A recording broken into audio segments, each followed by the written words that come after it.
Hi railway എക്സാമിന്റെ previous year ക്വസ്റ്റിന്റെ വർക്കൗട്ടാണ് നമ്മൾ ഈ സെഷനിൽ ചെയ്യാൻ പോകുന്നത്. സോ നമ്മൾ ഓൾറെഡി ഇതിന് മുമ്പ് കുറേ സെഷൻസ് ചെയ്തിട്ടുണ്ട്. നിങ്ങൾ ആ ക്വസ്റ്റൻസ് കണ്ടിട്ടില്ലെങ്കിൽ ഡെഫിനറ്റ്ലി ചാനലിൽ ചെയ്യുന്ന പ്ലേലിസ്റ്റിൽ നിന്ന് നിങ്ങൾക്ക് ആ വീഡിയോസ് കാണാവുന്നതാണ്.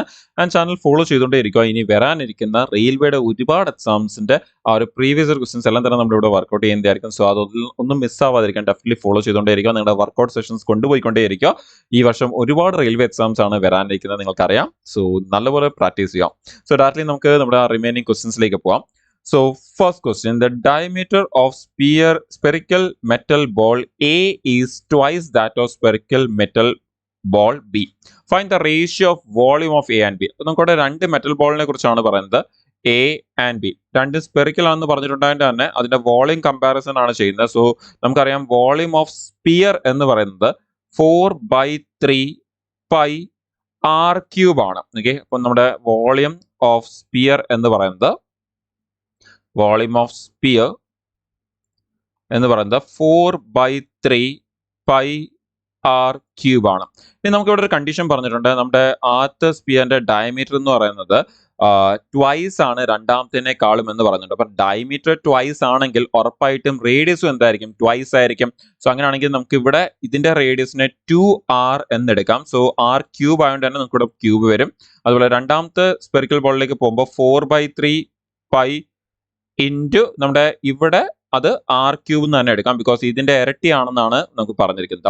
അങ്ങനെയാണെങ്കിൽ നമുക്ക് ഇനി അതൊന്ന് ക്യാൻസൽ ചെയ്ത് റേഷ്യോയിലേക്ക് നമ്മളൊന്ന് കൊണ്ടുപോകുകയാണെങ്കിൽ നമുക്ക് ആദ്യം തന്നെ 4/3 പൈ എന്നുള്ള വാല്യൂസ് അങ്ങ് ക്യാൻസൽ ആവും. സോ ഇനി ബാക്കി വരുന്ന 2r ക്യൂബ് എന്ന് പറയുമ്പോൾ 2 ക്യൂബ് 8 ദെൻ ആർ ക്യൂബ്. നമ്മുടെ ഇവിടെ വരുമ്പോഴത്തേക്കും ജസ്റ്റ് ആർ ക്യൂബ് മാത്രം വരും. സോ അങ്ങനെയാണെങ്കിൽ അഗൈൻ ആർ ക്യൂബും ക്യാൻസൽ ആയി നമുക്ക് അവിടെ നിന്ന് കിട്ടുന്ന റേഷ്യോ എന്ന് പറയുന്നത് 8:1 എന്നായിരിക്കും റേഷ്യോ കിട്ടുന്നത്. സോ നമ്മുടെ ആർ പി എഫിന്റെ ക്വസ്റ്റൻസ് ആണ് നമ്മൾ ആദ്യമേ നമ്മൾ കംപ്ലീറ്റ് ചെയ്തുകൊണ്ടിരിക്കുന്നത്. സോ ഇത് കഴിഞ്ഞതിന് ശേഷം നമ്മൾ ഡയറക്റ്റ്ലി പോകുന്നത് പിന്നെ എൻ ടി പി സിയുടെ ക്വസ്റ്റൻസിലേക്കായിരിക്കും പോകുന്നത്, അതുപോലെ തന്നെ എൽ പിയുടെ ക്വസ്റ്റൻസിലേക്കും. സോ ഈ ഒരു സെഷൻ നിങ്ങൾക്ക് ഒരുപാട് ഹെൽപ്പ് ചെയ്യും. വളരെ ബേസിക് ആയിട്ടുള്ള റെയിൽവേയിൽ ചോദിക്കുന്ന ക്വസ്റ്റൻസ് എല്ലാം തന്നെ കവർ ചെയ്യാൻ. ആൻഡ് ദെൻ നമ്മൾ പതുക്കെ അതിന്റെ ബെറ്റർ ലെവൽ ഓഫ് ക്വസ്റ്റൻസിലേക്ക് ലൈക്ക് എൽ പിയും അതുപോലെ എൻ ടി പി സിയിലേക്ക് നമ്മൾ പോകുന്നതായിരിക്കാം. സോ ആ ഒരു പ്രാക്ടീസ് ആദ്യം തൊട്ടേ കറക്റ്റായിട്ട് കൊണ്ടുപോയി കഴിഞ്ഞാൽ നിങ്ങൾക്ക് റെയിൽവേയിൽ ഇന്ന് മുമ്പത്തെ വർഷങ്ങളിൽ ചോദിച്ചിട്ടുള്ള റെയിൽവേയുടെ പല എക്സാംസ് ചോദിച്ചിട്ടുള്ള എല്ലാ ടൈപ്പ് ഓഫ് ക്വസ്റ്റൻസും നിങ്ങൾക്ക് ക്ലിയർ ആയിട്ട് മനസ്സിലാക്കാനും അത് പ്രാക്ടീസ് ചെയ്യാനും വരാതിരിക്കുന്ന എക്സാമിൽ ചോദിക്കാൻ സാധ്യതയുള്ള ക്വസ്റ്റൻസ് ഏറ്റവും കൂടുതൽ നമുക്ക് ഈ പ്രീവിയസ് ഇയർ ക്വസ്റ്റൻസ് ചെയ്യുമ്പോഴായിരിക്കും മനസ്സിലാക്കാൻ പറ്റുന്നത്. ക്ലിയർ? അപ്പൊ നമുക്ക് ഈ ഒരു ക്വസ്റ്റിന്റെ ആൻസർ കിട്ടി. അടുത്ത ക്വസ്റ്റിലേക്ക് നമുക്ക് പോവാം. അടുത്ത ക്വസ്റ്റിൽ നമുക്ക് പറയുന്നത് difference between cost price and the selling price of an article is 300. നമ്മുടെ അവിടെ ഒരു ആർട്ടിക്കിളുടെ സെല്ലിംഗ് പ്രൈസും അതേപോലെ തന്നെ കോസ്റ്റ് പ്രൈസും തമ്മിലുള്ള വ്യത്യാസം എന്ന് പറയുന്നത് 300 റുപ്പീസ് ആണ് എന്ന് പറഞ്ഞിട്ടുണ്ട്. ഇനി നമുക്കിവിടെ പറയുന്നത് ഇവിടെ പ്രോഫിറ്റ് ആണെന്ന് പറഞ്ഞിരിക്കുന്നത്, അത് 25% പ്രോഫിറ്റ്. അങ്ങനെയാണെങ്കിൽ നമുക്ക് ആ സി പിയും എസ് പിയും കൂടി നമുക്കൊന്ന് കമ്പയർ ചെയ്യുവാണെങ്കിൽ നമുക്ക് ഇങ്ങനെ പറയാം, സി പി 100 ആണെങ്കിൽ നമ്മുടെ എസ് പി എന്ന് പറയുന്നത് എത്ര ആയിരിക്കും, 25% പ്രോഫിറ്റ് എന്ന് പറയുമ്പോൾ 125 ആയിരിക്കും. സോ അതിന്റെ റേഷ്യോ പോലെ നമ്മൾ അതിനൊന്ന് എടുക്കുകയാണെങ്കിൽ നമുക്കത് 4:5 എന്നൊരു ആംഗിളിലായിരിക്കും വരുന്നത്. അപ്പോൾ 4:5 എന്ന് പറയുന്നതാണ് നമ്മുടെ കോസ്റ്റ് പ്രൈസും സെല്ലിംഗ് പ്രൈസിന്റെ റേഷ്യോ എന്ന് പറയുന്നത്. ഇനി ക്വസ്റ്റിന് വളരെ ക്ലിയർ ആയിട്ട് പറഞ്ഞിട്ടുണ്ട്, ഈ കോസ്റ്റ് പ്രൈസും സെല്ലിംഗ് പ്രൈസും തമ്മിലുള്ള ഡിഫറൻസ് എന്ന് പറയുന്നത് ഇപ്പം 300 ആണെന്ന് പറഞ്ഞിട്ടുണ്ട്, 300 റുപ്പീസ് ആണ് എന്ന് പറഞ്ഞിട്ടുണ്ട്. നമുക്ക് ഇവിടുന്ന് റേഷ്യോ വൈസ് അതിന്റെ ഡിഫറൻസ് ഒന്ന് ചെക്ക് ചെയ്യുകയാണെങ്കിൽ 4ഉം 5ഉം തമ്മിലുള്ള ഡിഫറൻസ് 1 ആണ്. അങ്ങനെയാണെങ്കിൽ ആ 1 എന്ന് പറയുന്നതായിരിക്കണം എന്തെന്ന് കൊടുത്തിരിക്കുന്നത്, ₹300 എന്ന് കൊടുത്തിരിക്കുന്നത്.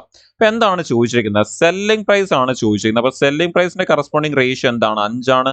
അങ്ങനെയാണെങ്കിൽ 5 എത്ര എന്ന് കണ്ടുപിടിച്ച് നമുക്ക് എന്ത് കിട്ടും, സെല്ലിംഗ് പ്രൈസ് എത്ര എന്ന് കിട്ടും.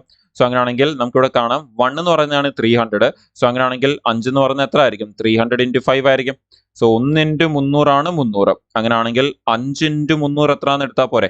സോ 3 × 5 15ഉം പിന്നെ 2 0. സോ 1500 എന്ന് നമുക്ക് വളരെ സിമ്പിൾ ആയിട്ട് തന്നെ അതിന്റെ ആൻസർ എടുക്കാൻ പറ്റും.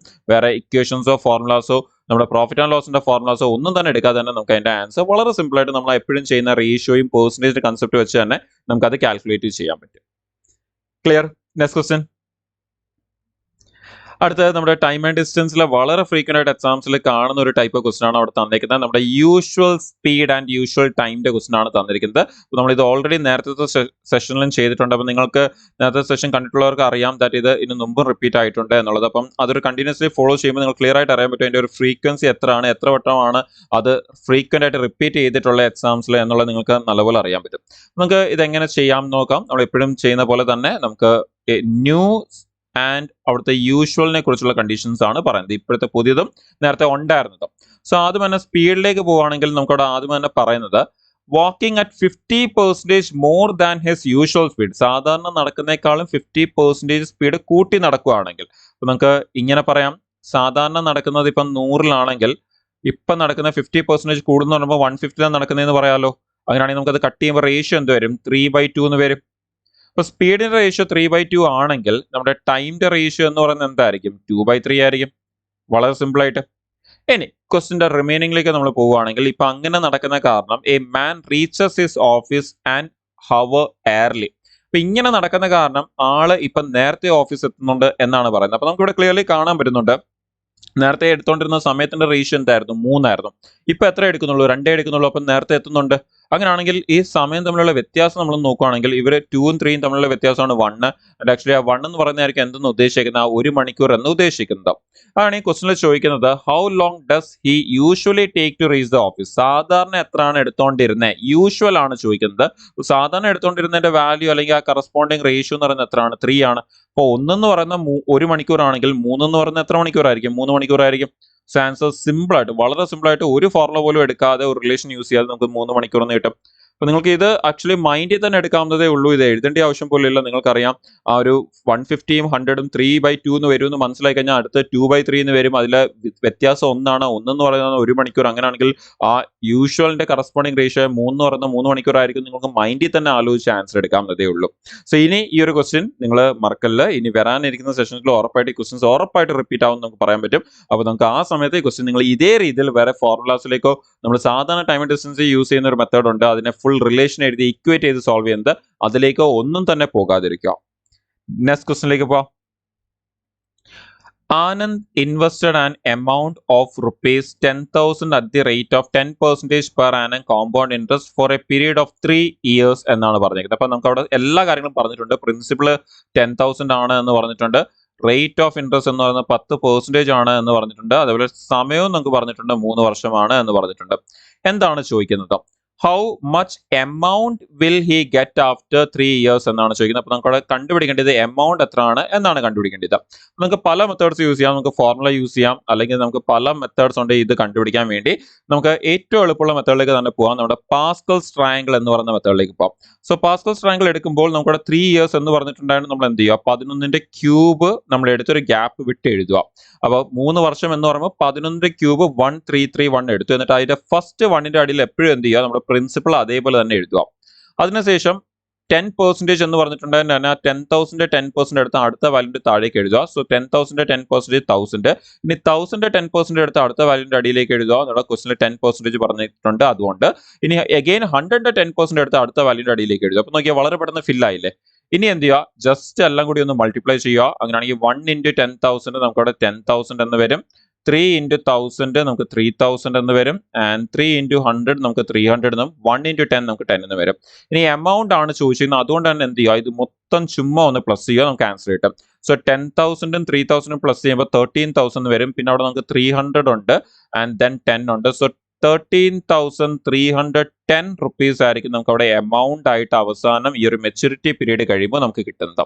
നോക്കിയേ, വളരെ പെട്ടെന്ന് ആൻസർ വന്നില്ലേ?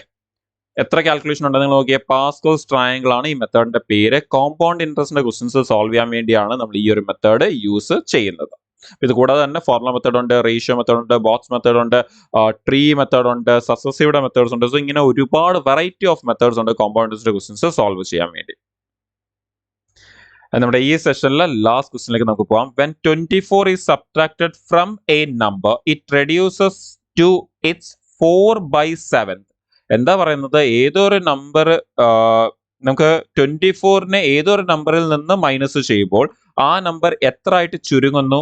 7ൽ 4 അത് കുറയുന്നു എന്നാണ് പറഞ്ഞിരിക്കുന്നത്. എന്ന് പറഞ്ഞാൽ അത് 7ൽ 4 മാറുന്നു എന്നാണ് പറയുന്നത്. അങ്ങനെയാണെങ്കിൽ കുറഞ്ഞത് എത്ര ആയിരിക്കും? 3 ആയിരിക്കത്തില്ല കുറഞ്ഞത്, 7 നമുക്കവിടെ അത് ഇപ്പം 24 മൈനസ് ചെയ്ത് കഴിഞ്ഞപ്പം ആ വാല്യൂ, ഒറിജിനൽ വാല്യൂ എന്ന് പറയുന്നത് ഇപ്പം 7ൽ 4 മാത്രമേ ഉള്ളൂ എന്ന് പറയുകയാണെങ്കിൽ കുറഞ്ഞത് എത്ര ആയിരിക്കും? 7ൽ 3 ആയിരിക്കും കുറഞ്ഞത്. ആൻഡ് ആ കുറച്ചത് എത്രയാണ്? 24 അല്ലേ? അങ്ങനെയാണെങ്കിൽ ആ 3 എന്ന് പറയുന്ന ആയിരിക്കണ്ടേ 24 എന്ന് പറയുന്നതാ സിമ്പിൾ ആയിട്ട്. അപ്പൊ കുറച്ചത് നമുക്ക് 24 ആണ്. ആൻഡ് കുറച്ച് ആ റേഷ്യോ നോക്കിക്കഴിഞ്ഞാൽ അത് 7ൽ 3 ആണ്. അങ്ങനെയാണെങ്കിൽ കുറഞ്ഞത് ആ 3 ആയിരിക്കും. ആൻഡ് അതിന് കറസ്പോണ്ടിങ് ആയിട്ട് കുറഞ്ഞതാണ് 24 എന്ന് പറയുന്നത്. അങ്ങനെയാണെങ്കിൽ നമുക്കറിയാം 3 × 8 ആണ് 24. അങ്ങനെയാണെങ്കിൽ ശരിക്കുള്ള നമ്പർ കണ്ടുപിടിക്കാൻ എന്ത് ചെയ്താൽ മതി? ആ താഴത്തെ 7 എത്ര എന്ന് കണ്ടുപിടിച്ചാൽ പോരെ.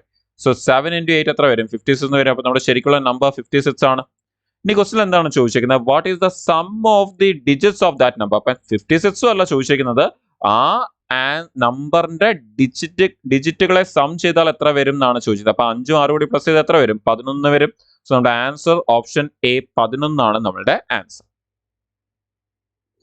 സോ ഈ ഒരു സെഷനിൽ നമ്മൾ റെയിൽവേയുടെ പ്രീവിയസ് ഇയർ ക്വസ്റ്റ്യൻസിന്റെ റിമൈനിങ് ക്വസ്റ്റ്യൻസ് ആണ് ചെയ്തത്. ഇതിന് മുമ്പ് നമ്മൾ റെയിൽവേയുടെ ക്വസ്റ്റ്യൻസ് കുറെ വർക്ക് ചെയ്തിട്ടുണ്ടായിരുന്നു. സോ നിങ്ങൾക്ക് ആ ക്വസ്റ്റ്യൻസ് ഒക്കെ തന്നെ പ്ലേലിസ്റ്റിൽ നിന്ന് കാണാതാണ് ചാനൽ ചെന്നിട്ട്. സോ ഇനി ഈ ഒരു ചാനൽ ഫോളോ ചെയ്തുകൊണ്ടേയിരിക്കുക. വരാനിരിക്കുന്ന റെയിൽവേയുടെ ബാക്കിയുള്ള റിമൈനിങ് ക്വസ്റ്റ്യൻസ് ഒക്കെ വർക്കൗട്ട് തന്നെ നമ്മൾ ഇവിടെ കൊണ്ടുപോകുന്നതായിരിക്കും. സോ നിങ്ങൾക്ക് അത് കറക്റ്റായിട്ട് ഫോളോ ചെയ്ത് പോകാൻ നിങ്ങൾ അതൊരു ഹെൽപ്പ് ചെയ്യാൻ, വരാനിരിക്കുന്ന എക്സാംസ് എല്ലാം നല്ലപോലെ അറ്റൻഡ് ചെയ്യാൻ നിങ്ങൾ അത് ഹെൽപ്പ് ചെയ്യട്ടെ എന്ന് വിഷ് ചെയ്യുന്നു. സോ വരുന്ന സെഷൻസ് നമുക്ക് ഇതിന്റെ റിമൈനിങ് ക്വസ്റ്റ്യൻസ് ആയിട്ട് വീണ്ടും മീറ്റ് ചെയ്യാം. Thank you.